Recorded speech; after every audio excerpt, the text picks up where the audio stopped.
नमस्कार दोस्तों, स्वागत है आप सभी लोग का केसी एजुकेशन के ऑनलाइन प्लेटफॉर्म पर। दोस्तों, जैसा कि आरआरसी ग्रुप डी का पेपर चल रहा है, अब लास्ट फेज चल रहा है, आपका 5वां फेज चल रहा है दोस्तों। तो अब मैं आपको बता देता हूं कि किस टॉपिक से कैसे कैसे प्रश्न आए हैं। इस तरह का मैं एनालिसिस लेकर आऊंगा। द्विघात समीकरण लगभग हर पेपर में देखने को मिला है, हर शिफ्ट में देखने को मिला है।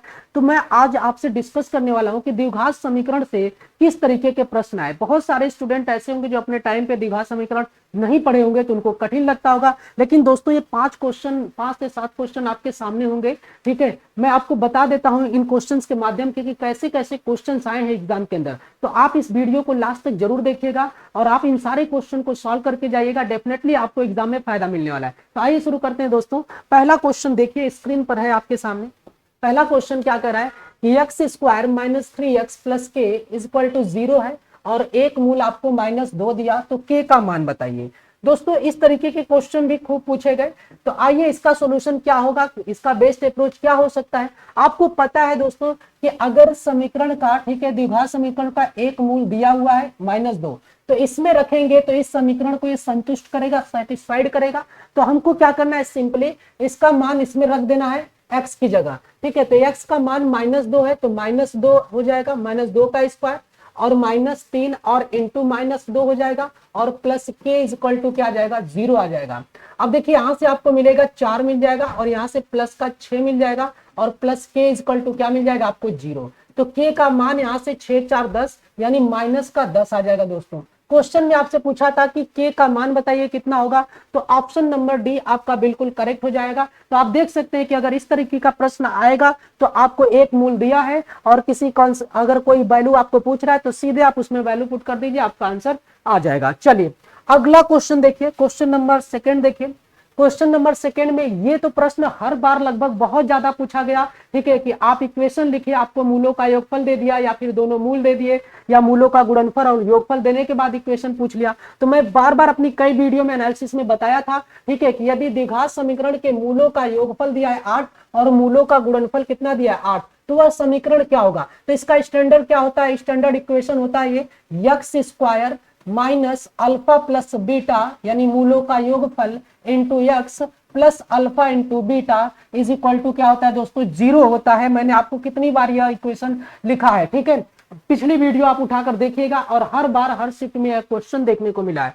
तो यहां से देखिए एक्स स्क्वायर हो जाएगा अल्फा प्लस बीटा यानी मूलों का योगफल 8 दे दिया तो माइनस का कितना हो जाएगा 8x और मूलों का गुणनफल कितना दिया 8, तो आप सिंपली रख देंगे तो आपका जो इक्वेशन मिल जाएगा x square minus 8x plus 8 यानी ऑप्शन नंबर सी बिल्कुल सही हो जाएगा इस प्रश्न के लिए। तो आपको ऐसे प्रश्न करने के लिए आपको ये वाला इक्वेशन जो स्टैंडर्ड इक्वेशन है इसको आपको याद रखना है। इसी में आपको या तो अल्फा बीटा दे देगा या फिर अल्फा प्लस बीटा और अल्फा इंटू बीटा दे देगा, तो भी आप निकाल लेंगे। चलिए अगले प्रश्न को देखते हैं दोस्तों। प्रश्न नंबर नेक्स्ट कह रहा है कि 3x square minus 10x plus 3 बराबर 0 का एक मूल 1/3 है, तो दूसरा मूल ज्ञात करिए। दूसरा मूल आपको क्या हो जाएगा, तो आप किसी भी तरीके से कर सकते हैं। आप चाहे तो इसमें 1/3 पुट कर देंगे तो भी आपका आंसर आ जाएगा दोस्तों। दूसरा मूल आपको ज्ञात करना है तो आप देखें, ऐसे नहीं, आप ऐसे करेंगे कि अगर आपको दूसरा मूल ज्ञात करना है तो आपको पता है कि alpha into beta, alpha into beta बराबर क्या होता है, C/A होता है। क्या होता है दोस्तों, C/A होता है। इसमें C क्या है आपका 3 है और यहाँ पे A कितना है 3 है, तो alpha into beta equal to कितना हो जाएगा 3/3 हो जाएगा और alpha into beta equal to क्या मिलेगा 1।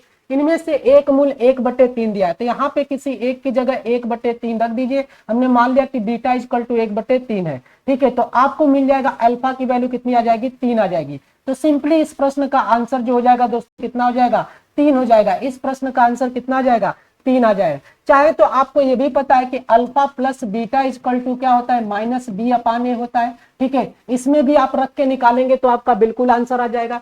ठीक है, तो आपको ये पता होना चाहिए कि alpha plus beta equal to -B/A होता है और alpha into beta equal to क्या होता है C/A होता है। ठीक है, जहां पे C आपको क्या होता है कांस्टेंट टर्म होता है, B आपको क्या होता है x का जो कोफिशिएंट होता है और A क्या होता है एक्स स्क्वायर का जो कोफिशिएंट होता है, जिसे बोलते हैं A।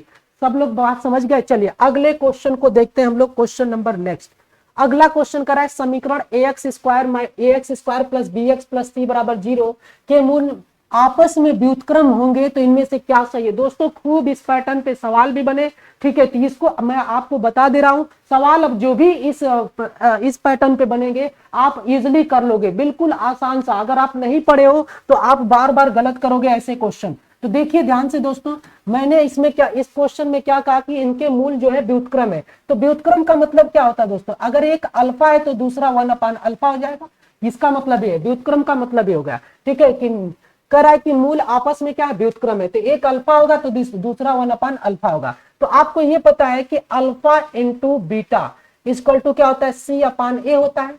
चलिए C/A होता है, alpha into beta equal to क्या होता है दोस्तों, C/A होता है। तो अगर मैं बीटा की जगह 1/अल्फा ले लूं तो एक दूसरे के व्युत्क्रम हो जाएंगे। 1/अल्फा इक्वल टू क्या हो जाएगा, C/A।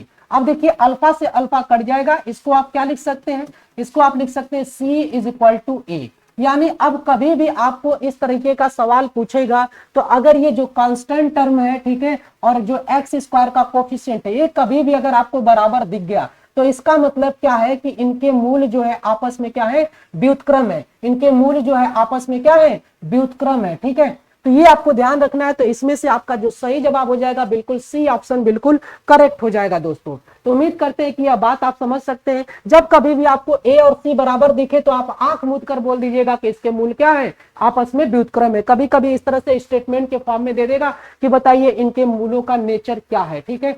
चलिए अगला क्वेश्चन दे दिया आपको, कह रहा है कि X square minus 3x plus 2 is equal to 0 है। तो कह रहा है कि के मूल अल्फा और बीटा है, तो अल्फा प्लस 1 और बीटा प्लस 1 के, ठीक है, समीकरण क्या है आपको लिखना है कि अगर मूल अल्फा प्लस 1 और बीटा प्लस 1 हो जाए तो इनका समीकरण आप क्या लिखोगे। तो दोस्तों आप सिंपली इसको फैक्टर करके आप लोग निकाल लीजिए एक्स का मान, ठीक है। तो यहाँ पे देखिए x square minus 2x minus x लिख सकते हैं प्लस 2 इज इक्वल टू क्या आ जाएगा, 0 आ जाएगा। एक्स कॉमन कर लेंगे तो x माइनस 2 और माइनस 1 कॉमन करेंगे तो x minus 2 is equal to 0 आ जाएगा। तो x माइनस 1 और x minus 2 is equal to क्या मिलेगा आपको, 0। तो यहां से इसके दोनों मूल मिल जाएंगे, क्या एक मूल मिलेगा 1 और दूसरा क्या मिलेगा 2 मिल जाएगा। तो आप देख लीजिए ध्यान से, करें कि अल्फा प्लस 1 यानी अगर एक इसमें बढ़ा दें तो ये हो जाएगा 2 और इसमें बीटा प्लस 1 एक बढ़ा देंगे तो ये क्या हो जाएगा आपका 3। तो अब जो नया मूल आ गया, ठीक है, अल्फा प्लस 1 और बीटा प्लस 1 ये क्या मिल गए, 2 और 3 मिल गए। अब देखिए अब आपको फिर से समीकरण लिखना है। तो मैंने अभी पिछले क्वेश्चन में समझाया कि इनका स्टैंडर्ड इक्वेशन क्या है, X square minus alpha plus beta into X plus alpha into beta is equal to 0 होता है। ये मैंने अभी आपको थोड़ी देर पहले, ठीक है, पिछले क्वेश्चन में बताया था। तो अब सिंपली आपको यहाँ पे वैल्यू रख देना है, X square alpha plus beta कितना हो जाएगा 5 हो जाएगा, 5x और अल्फा इंटू बीटा 2 या कितना हो जाएगा 6 इज इक्वल टू 0। अब देख लीजिए कि आपका ऑप्शन कौन सा सही है। अब आप देख सकते हैं कि आपका ऑप्शन कौन सा सही है। आपके सामने क्वेश्चन आ गया x square minus 5x plus 6 यानी बी ऑप्शन बिल्कुल इसके लिए करेक्ट हो जाएगा, बी ऑप्शन बिल्कुल करेक्ट हो जाएगा। तो दोस्तों ये थे आपके कुछ महत्वपूर्ण सवाल जो आपके क्वाड्रेटिक इक्वेशन से पूछे थे। और दूसरी बात एक मैं और आपको समझा दे रहा हूं जो बार बार आपके एग्जाम में पूछा जाता है, ठीक है। तो आपको ये भी याद रखना है, ठीक है, कि मूलों के नेचर कैसे होंगे, ठीक है। तो मूलों के नेचर तो बी स्क्वायर माइनस 4ac, ठीक है, इसको आप लोग ध्यान रखिएगा, ठीक है, कि मूलों का नेचर डिसाइड करने के लिए आपको क्या करना पड़ेगा, बी स्क्वायर माइनस 4ac होगा, ग्रेटर होगा तो क्या होगा, बी स्क्वायर माइनस 4ac, ठीक है, लेस देन 0 होगा तो क्या होगा, b square minus 4ac is equal to 0 होगा तो क्या होगा। ये सारे से इन सब पे आपको क्या, इनके नेचर पे भी क्वेश्चन पूछते हैं। तो आप लोग जरूर से पढ़ के जाइएगा दोस्तों। मैं सारी बात जितने भी अभी तक द्विघात समीकरण से प्रश्न पूछे जा रहे थे इन सारी बातों को डिस्कस कर लिया, वीडियो बड़ी ना हो जाए इसलिए मैं आपको शॉर्ट में सारी चीजों पे, ठीक है, आपका ध्यान ले जाने की कोशिश कर रहा हूं। उम्मीद करते हैं दोस्तों ये वीडियो आप लोगों को अच्छी लगेगी। आगे जिन लोगों का भी पेपर होगा दोस्तों इस वीडियो को जरूर देखिएगा आप लोग। Thank you so much.